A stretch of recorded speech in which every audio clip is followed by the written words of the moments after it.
دوستو آج کی ویڈیو میں ہم آپ کو فلپین میں لاوا اگلتے آتش فشاں یا ولکینو کے بارے میں بتائیں گے۔ فلپین میں ایک ولکینو نے لاوا اگلنا شروع کر دیا ہے۔ حکام نے کل شام وارننگ جاری کی تھی کہ اس آتش فشاں سے چند گھنٹوں یا دنوں میں مضر اور خطرناک مواد کا اخراج شروع ہو سکتا ہے۔ پیر کی صبح سویرے تال نامی اس آتش فشاں نے کم مقدار میں لاوا اگلنا شروع کیا تھا۔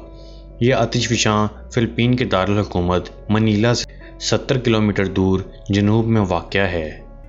لاوے کے اخراج سے قبل آتش فشاں سے بہت بڑی مقدار میں راکھ کا اخراج ہوا تھا، جس کے باعث اس علاقے کے اطراف میں بسنے والے 8000 سے زائد افراد کو محفوظ علاقوں میں منتقل کیا گیا تھا۔ تال آتش فشاں فلپین کا دوسرا سب سے ایکٹیو آتش فشاں ہے۔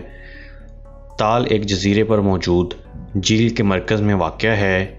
یہ دنیا کے چھوٹے ولکینوز میں سے ایک ہے اور گزشتہ 450 برسوں میں اس سے 34 مرتبہ لاوے کا اخراج ہو چکا ہے۔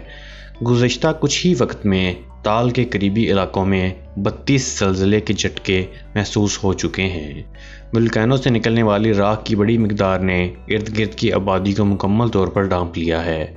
اس دوران ہونے والی بارش کی وجہ سے راکھ اور پانی نے مل کر کیچڑ کی شکل اختیار کر لی ہے۔